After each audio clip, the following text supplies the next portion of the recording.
Hallo, ich bin der Videospieler und wir spielen weiter AGON, the Mysterious Codex. Heißt, wir sind jetzt hier in diesem finnischen Dorf in der Kneipe. Der Hund jammert, ich weiß noch nicht genau warum. Ich wollte ihm jetzt ein Wasser geben, aber das hat er nicht. Ach, Medizin.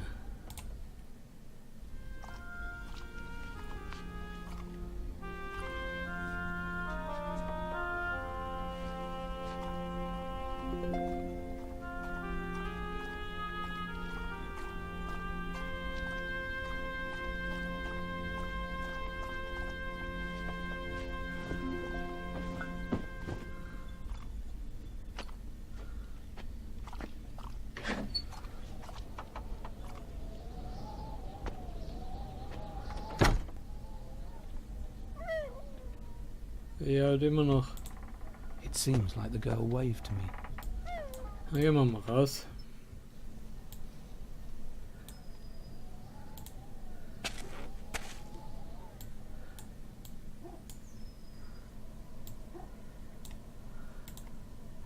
Hey girl. I know that man. Vanny was a reindeer herder, and actually, he's my sweetheart. But I only see him once in a blue moon, for he's with the cattle, and my father doesn't like his being around. The barkeeper is your father? Yes, and the first man of the village, too. He wouldn't like seeing his daughter with a Vanio. Well, that's interesting. Why, what is so horrible in the Vanyo family? Don't know. Strange family it is. It's rumored they've been keeping a secret for centuries. But that wouldn't interest you. I haven't the faintest idea why someone from so far away would be looking for my Verpy. It doesn't matter. Verpy is a strong young man. I'm sure he can take care of himself. Anyhow, you look like a determined but gentle man. And you're lucky, too.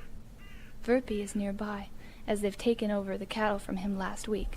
You can probably find his hut near the lake easily. Near the lake? Where's that, and how do I get there? With so much snow, only with a sleigh. Here, behind the fence, you'll find a mounted sleigh and a trustworthy animal. I hope you'll manage with it. Go from the village border, go north, beyond the river. I'll go back inside now, because I'm cold and scared that my father will find out that I'm up to something. Why? What are you up to? I'd like to ask you a favor. Please, take this letter to my sweetheart. I couldn't get it to him for 10 days now. It's very important to me. You might know how it feels to be far away from your loved ones. I know better than you think. Thank you for your help. I reckon your dog will feel better by tomorrow. Goodbye. Goodbye. And I'm really grateful to you.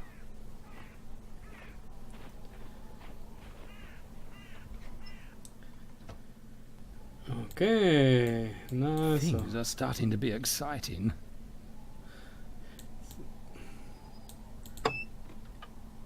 Ja, da gehe ich gleich nochmal. Ich wollte hier nochmal was gucken. Ich wollte mich nochmal kurz ein bisschen im Dorf umschauen.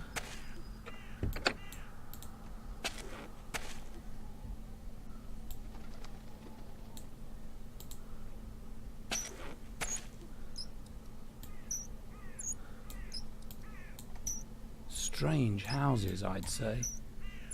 Strange houses.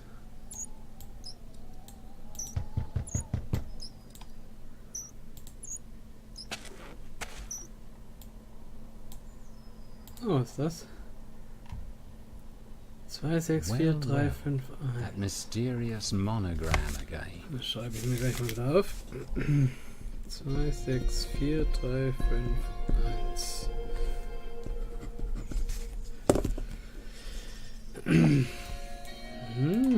Nicht so uninteressant.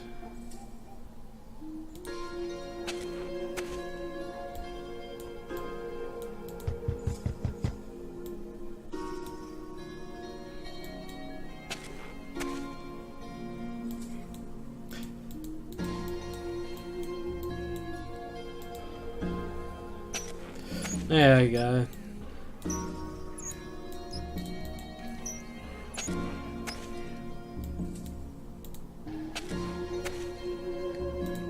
Musik finde ich gerade sehr recht atmosphärisch.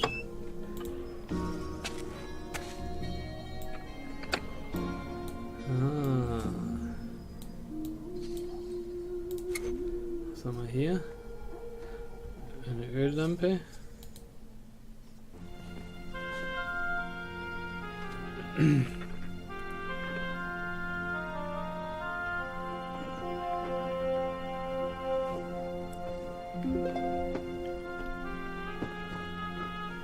Gee up, come on! Und es schneit so schön.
So. There's nothing left to do. I have to walk the rest of the way. I have to walk.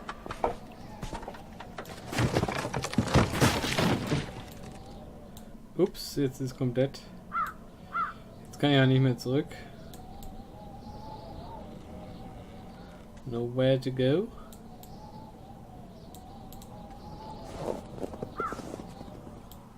Lo, a polar lights observation post. Alas, you can see the Aurora Borealis from here. It's said that the locals call it a river in which fire flows. It marks the border between the living and the dead.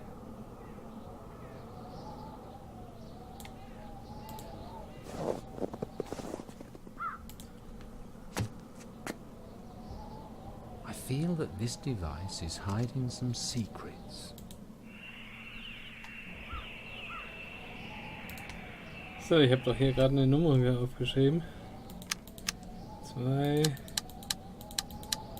6, 4, 3, 5, 1.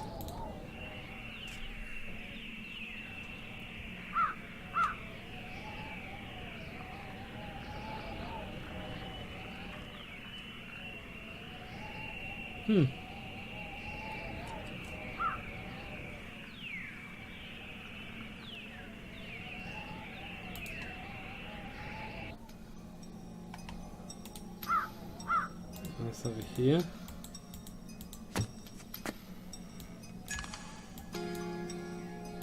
Irgendwelche Kerben in der Seite.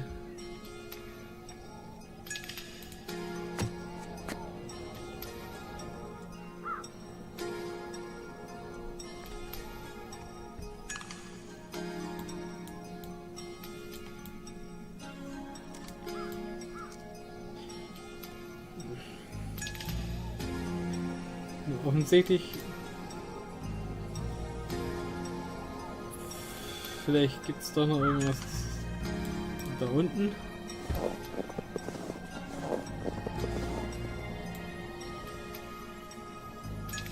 Wir können da hochlaufen. Ist das eine andere Richtung da unten dann?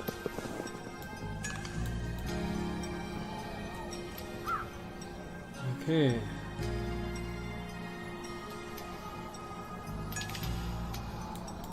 Also da kann ja jetzt...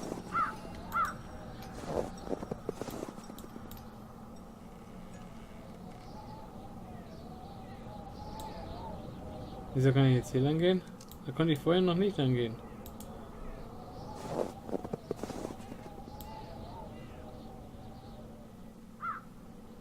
I have to search all the nooks.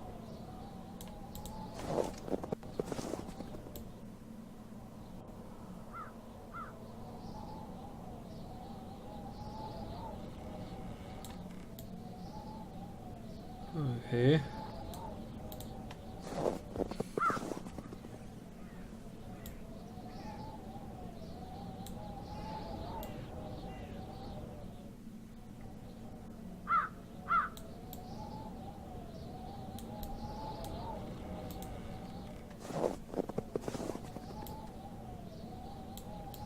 Oh, da liegt was. Okay. Vielleicht gehört es zu dem...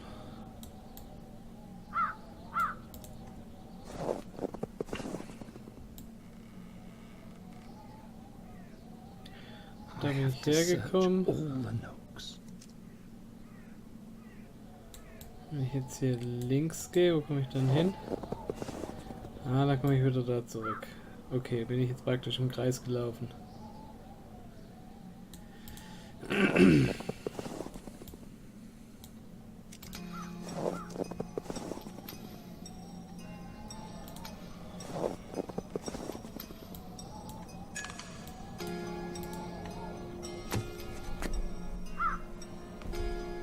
So, jetzt frage ich mich,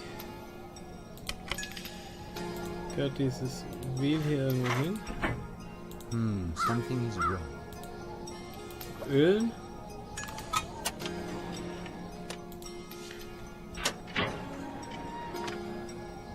A scroll. Another page from the Codex. But beware, stranger, who are stumbling on the map in me footsteps. Not everything may be used the way it is meant to be used. The stone helps. The stones entrap you, and the stone of power will bring destruction to the world. Beware when you decide if you do not need their help anymore, and watch every step near the convent. It may happen that you are to help and you bring the utmost trouble upon your friends. The Lord of the Darkness has been waiting for hundreds of years to bring that final destruction to mankind. He moves mortals like puppets on a string at his whims, and he is at all flight Agon himself. You have no chance against him. Do not... Was steht da? Do not... The impossible. Prepare that you will be the first to suffer from the consequences of the mistakes. If you have more wits than daring, you do not desire the final great battle, which is only for heroes, not sages. Okay. Neuer Teil des Codex.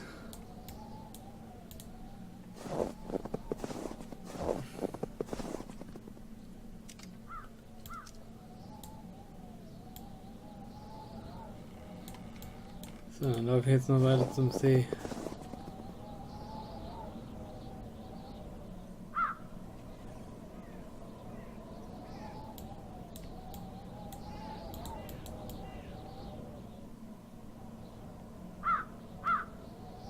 Hä? Ging's da nicht? Das Weg ist gar nicht mehr. Hm? Da ist mein...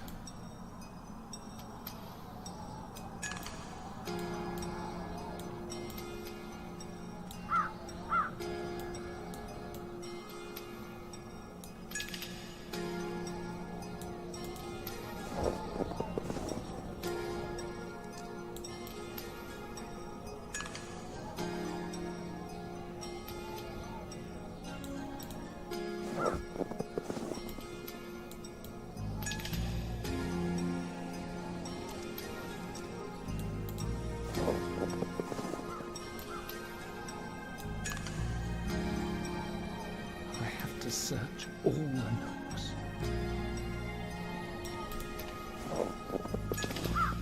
Ah, okay, hier war ich noch nicht.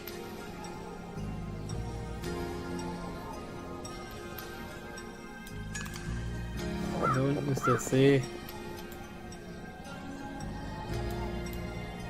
It's biting cold here.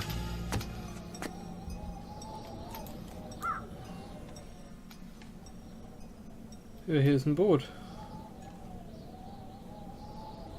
Aber ich sehe nichts, was ich hier machen könnte.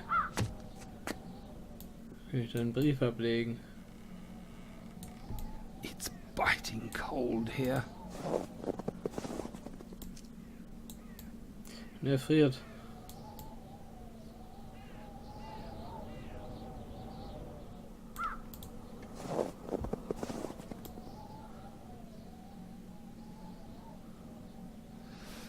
I cannot give up.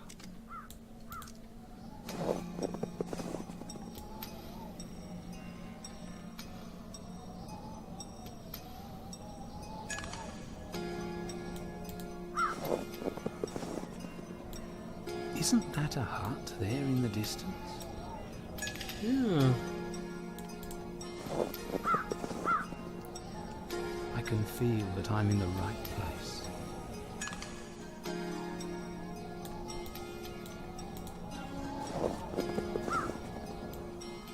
I just bet young Vanya lives here.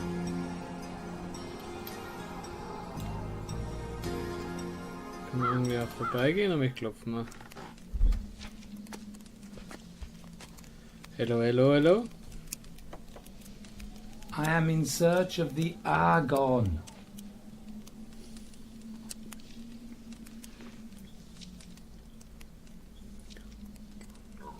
How can I gain his confidence?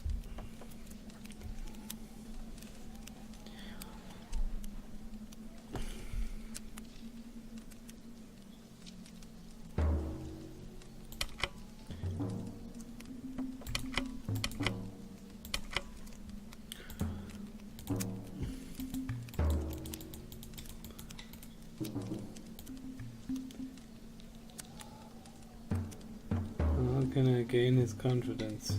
Muss ich wohl nochmal einen Schritt auf ihn zugehen?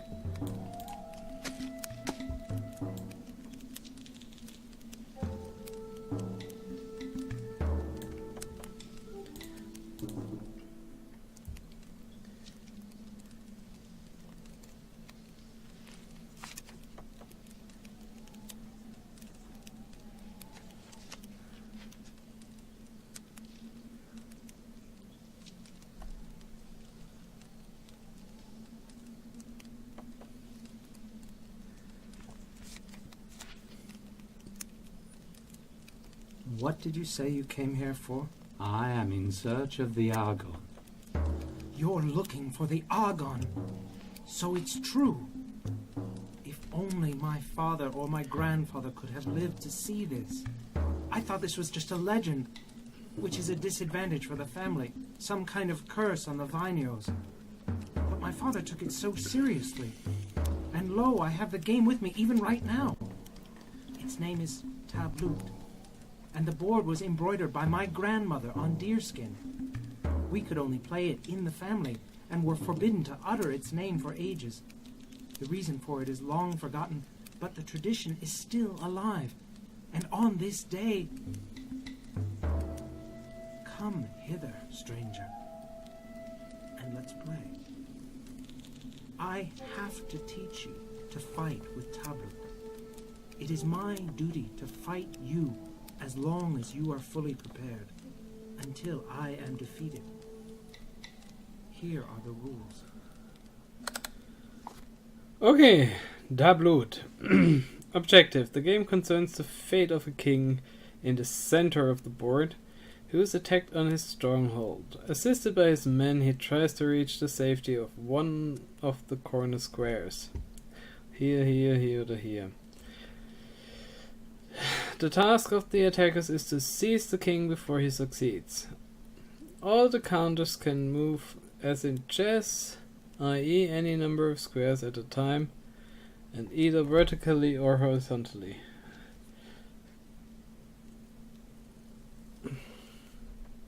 Special rules apply to the 4 shaded corner squares in the throne square in the middle. Only the king is allowed to stop in those squares, but all counters are permitted to pass through the throne, but not even the king is allowed to move back to the throne square once he has left it. How to take a counter.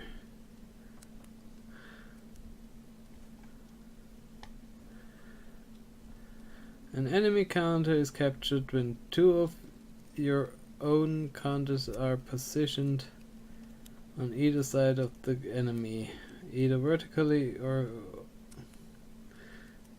horizontally, but not diagonally or in an L shape. If a counter chooses to move to a position between 2 enemy counters, he will not be taken. You can also take an enemy counter by trapping him between your own counter and one of the shaded squares. The king does not take part in the capture and cannot be counted as the soldiers. How white wins. White wins when the king has succeeded in moving to one of the shaded corner squares. How black wins. Black wins when he has succeeded in defeating the king. The king is taken when an enemy counter is located on all 4 sides of him. Instead of an enemy piece, the side of the board this allows him to move. If the king is on his throne, he has to be surrounded by 4 black counters in order to be taken. And if he is standing on the square next to the throne, then 3 black counters in addition to the shaded throne square are required. Okay.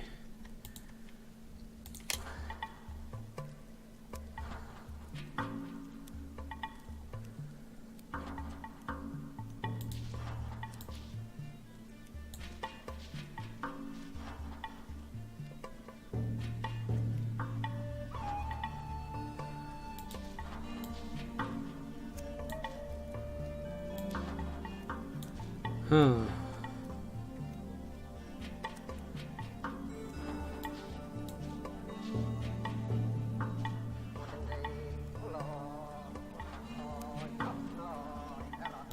An unfortunate move.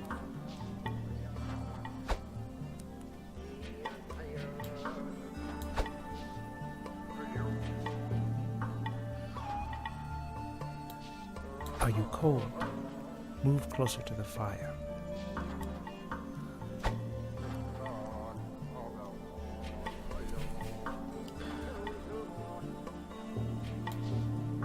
Watch the whole board, my friend.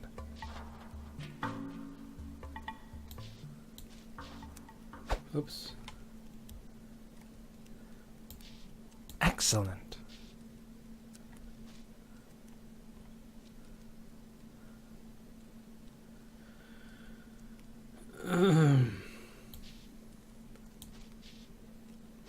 Oh, missed.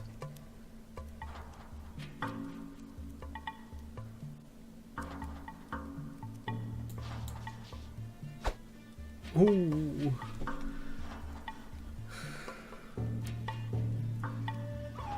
Tja.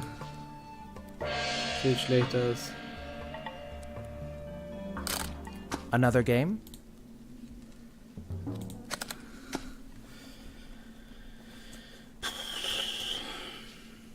Okay, gleich mal hier meinen ersten verloren. Sehr gut. Den zweiten verloren. Das können wir jetzt gerade so weitermachen.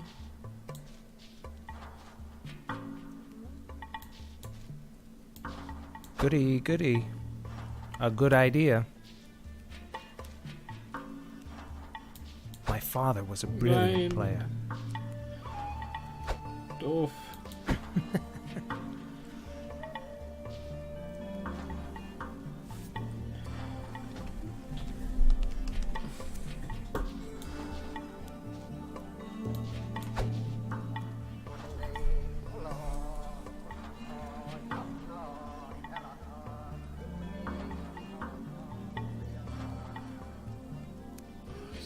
So.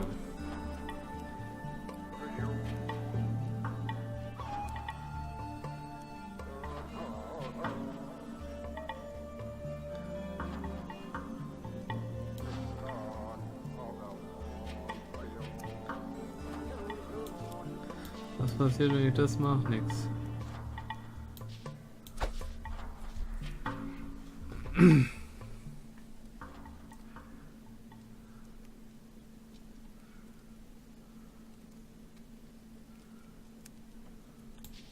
I still can't believe you've come and the curse is broken.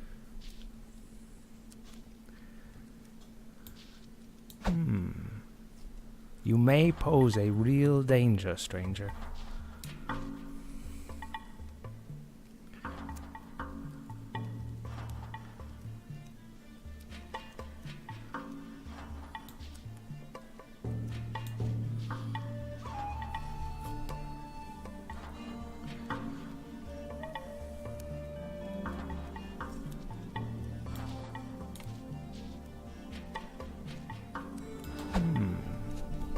You may pose a real danger, stranger.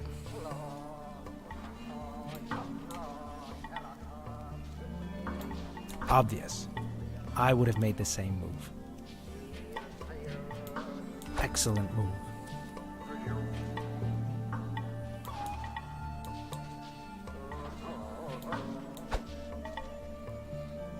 Don't just think in the short term. So, jetzt habe ich noch 2.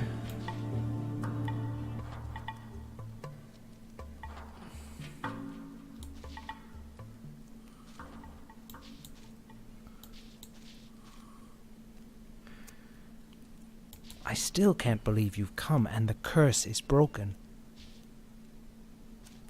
Are you trying to trick me?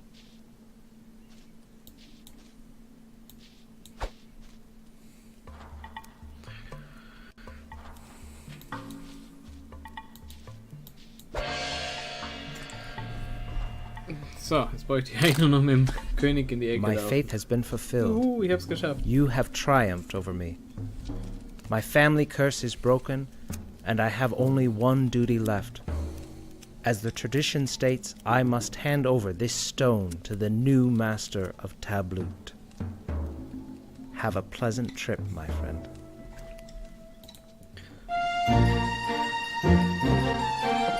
Okay, ich hab den Stein. Und der winkt mir auch zu.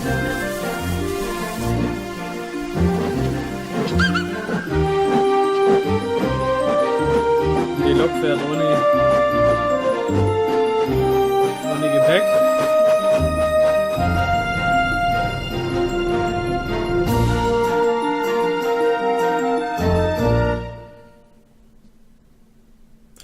Und das war Episode 2.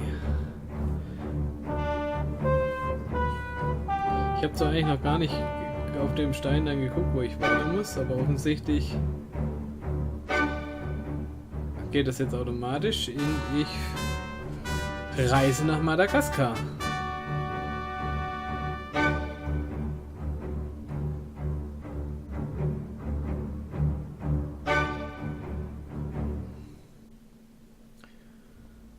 So, 24. November Paris, 13. November, 16. November, 9. Dezember. Also.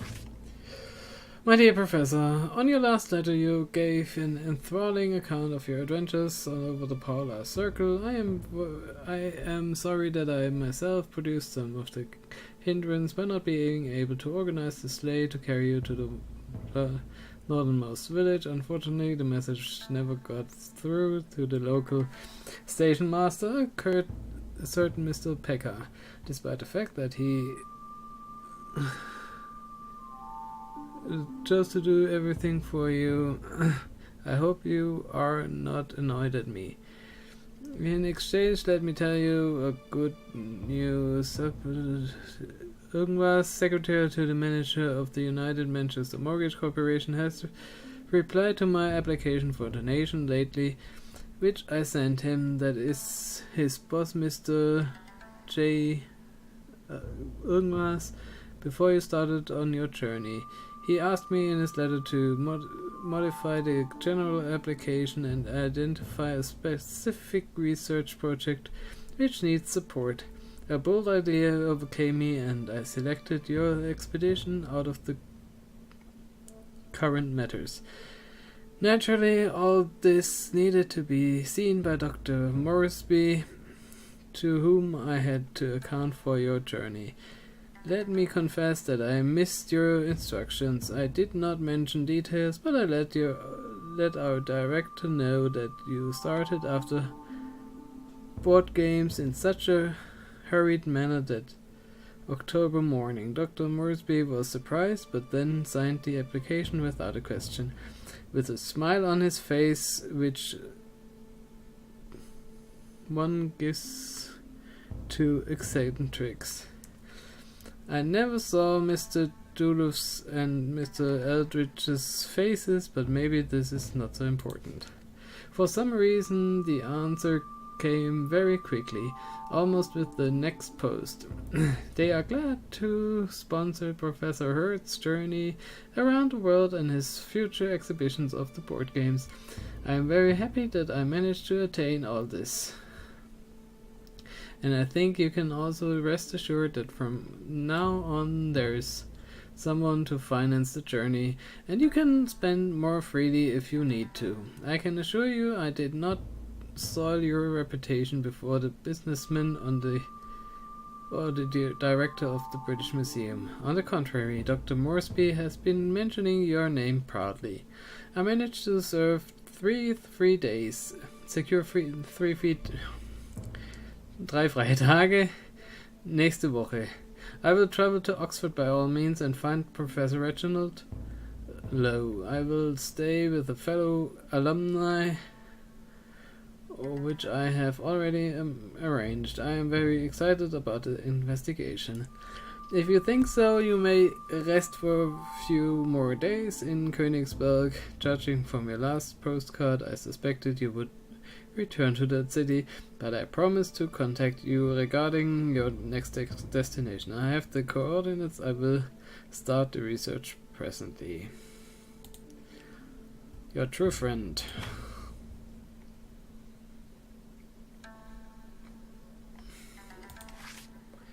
My dear Professor, I am dropping this short message in the hope that it will find you in Königsberg. I checked the coordinates in Madagascar and marked them on the map enclosed. I suggest you continue the journey on the Nord Express to Paris. There it will be easy for me to find a connecting train for you to Marseille. That is where most commercial ships set out for the French colonies in Africa these days. An acquaintance of mine once works for one of the shipping companies, and it ought to be easy to organize the rest of the journey with his help. I will endeavor to find out if there is a settlement at the marked point on the island. So far, no one could serve with data on that. I must be off to Oxford soon, and I hope to return with exciting news about the John Gillam Codex.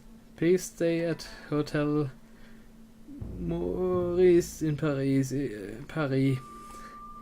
I will book a room for you there and send my next letter there. Okay. Paris.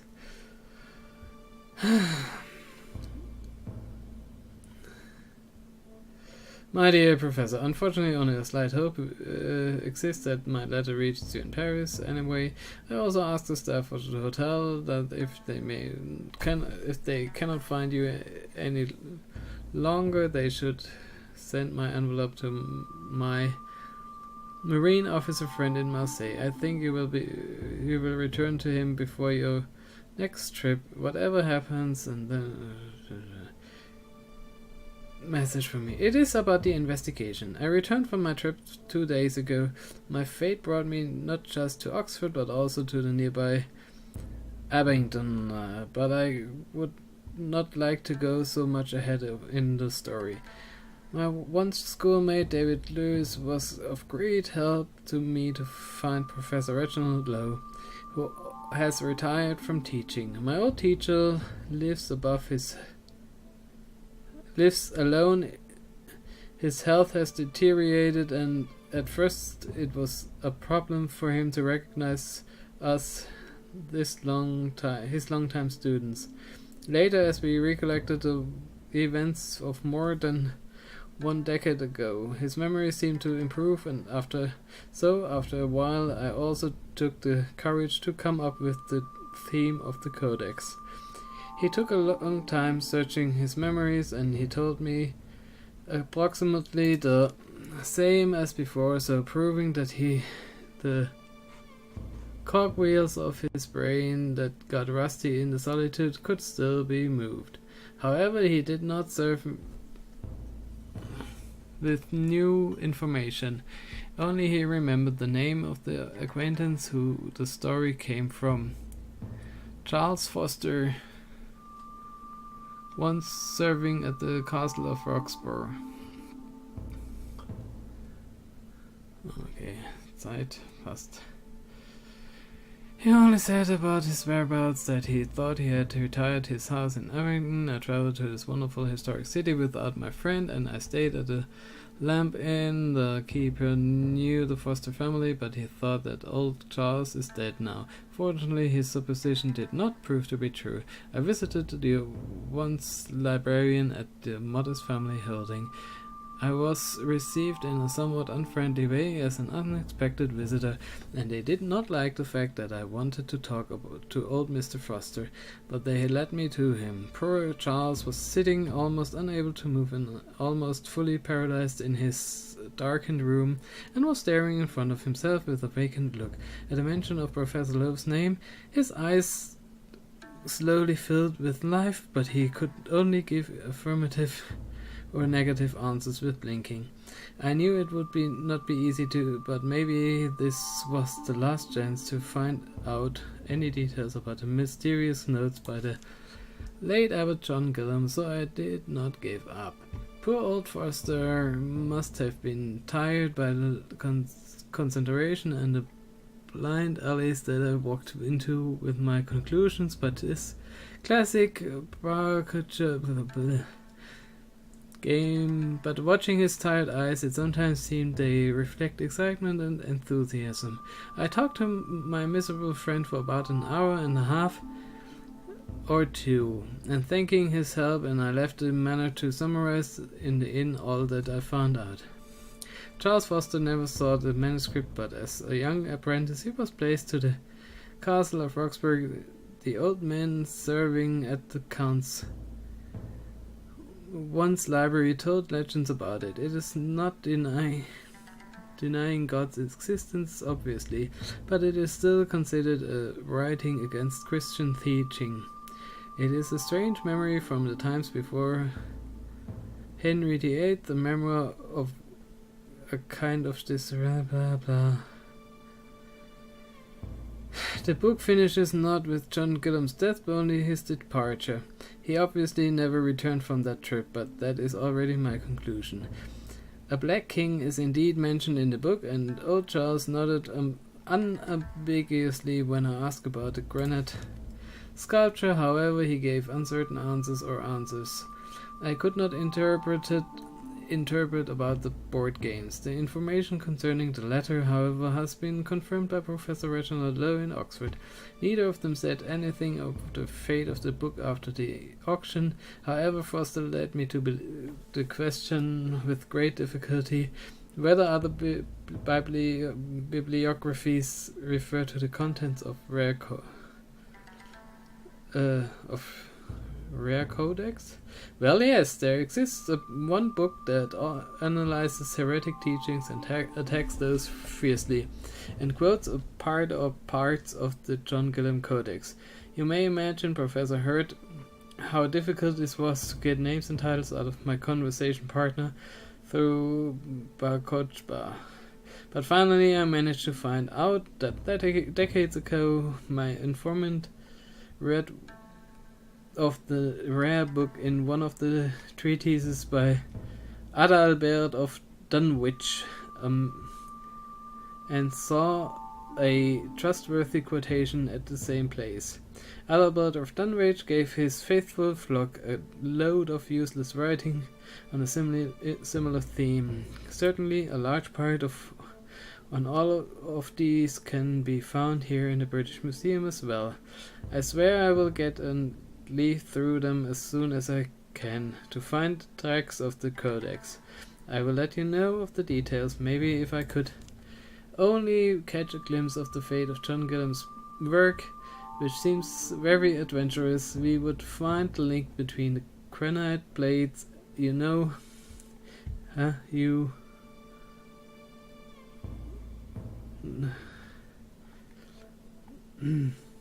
The black sculpture and the families guarding the board games. I must tell you, this whole thing is becoming more and more mystical for me. Bon voyage, meanwhile, but I beg you, write if you have the chance again. It would be good to have some kind of signal from you as soon as possible. Madagascar is not one of the most civilized places. So, Mogadischu noch. Oh nein. Dear Smythe, I took the ship that you arranged for me from Marseille. It was perfect for our purpose. An old steamboat plying through the Suez Canal into the Red Sea and plying down the coast of Africa. It is not made for luxury cruise and only his cabins for 4 passengers. It is private and nobody knows my purpose or the real reason for my journey. But the strangest events have taken place these last few days and I felt I must tell you of them. Sometimes I think I feel the hand of darkness on me. At other times I tell myself a coincidence is the explanation. But let me start at the beginning. When we were about to leave the harbor, I had already pulled away from the dock. We were hailed by another ship, a clipper just arriving from Valparaiso. After some discussions, a small boat pulled across to us and unloaded a passenger and his luggage, 2 huge steamer trunks and an assortment of bags. Our 4 cabins had one empty after all. Apart from myself, there are 2 German Lutheran missionaries going down to German East Africa to preach the word of the Lord to the heathen. So the empty cabin was taken, as the missionaries are not given too much talking, and my new companion seemed lonely. He and I were thrown together, and the story he told me and what happened subsequently is extraordinary. His name is Cyrus Adamson, and he comes from just outside Albany in upstate New York. He tells me it is a beautiful part of the country with green hills, numerous rivers and streams, and fertile land. He was a successful businessman with large interest in transportation and huge investments in the new railways, which made him a millionaire many times over. He told me there was no joking in it for him. He was absolutely serious that one night when he was returning from a visit across the country, the night being wet and stormy, he had taken shelter in the lee of an old tree, and there he had been approached by Death himself, who had come for him.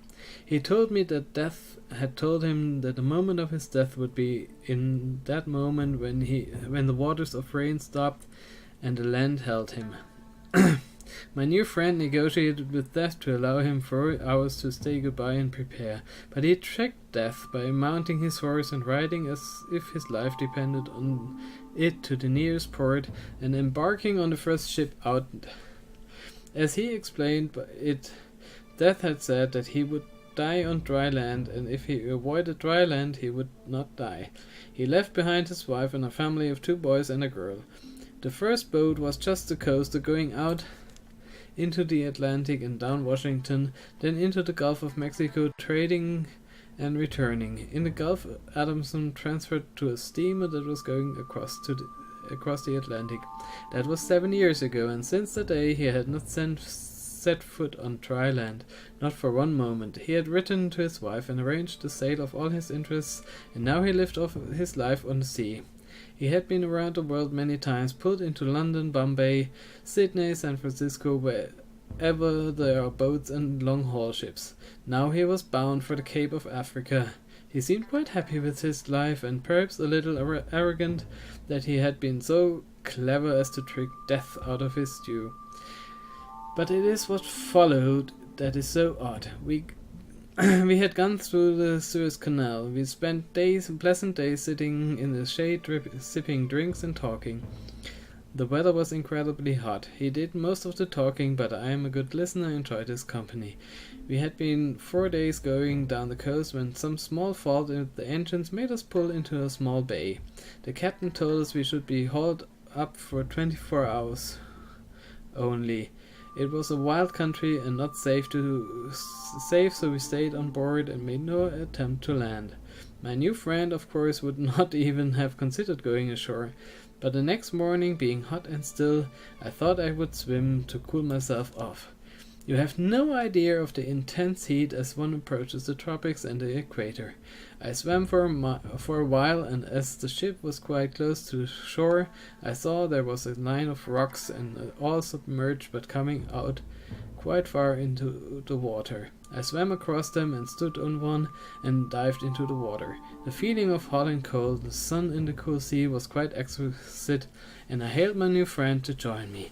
He would not go on shore, of course, but swimming was too great a pleasure to deny, and he agreed. He came into the water and we swam about the bay, splashing and chatting as we went. After a full circuit of the tiny bay, we made it back against the line of rocks, and so I stood on one and again dived out and down.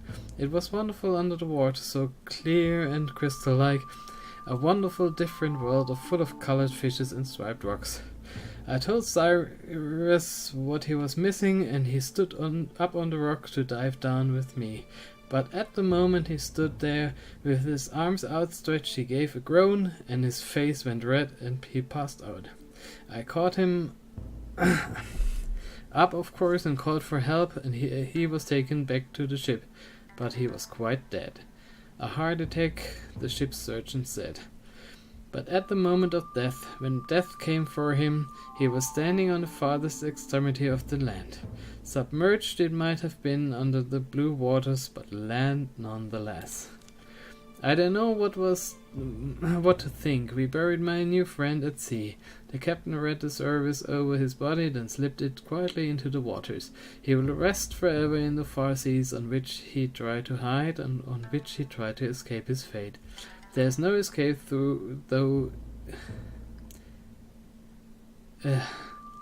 There is no escape, though, is there?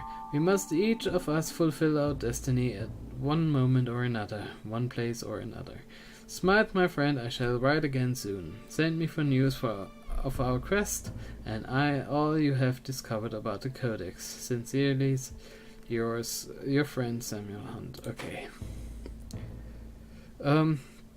Gut, das Tagebuch noch. Oh.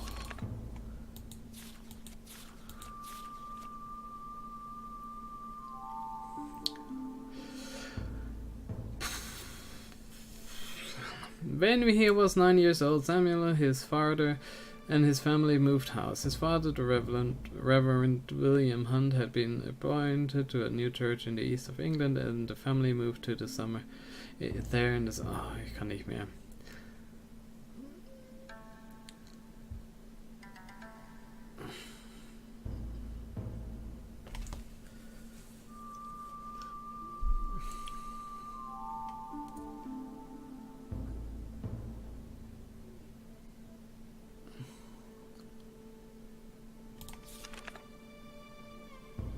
So, wenn ihr das lesen wollt, dann pausiert ihr jetzt einfach das Video.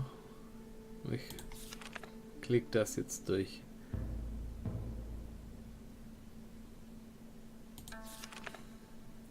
Es ist jetzt so blöd.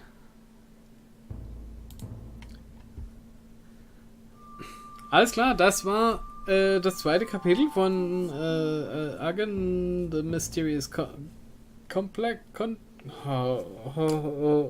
Codex. Ja, und dann geht's weiter mit Chapter 3.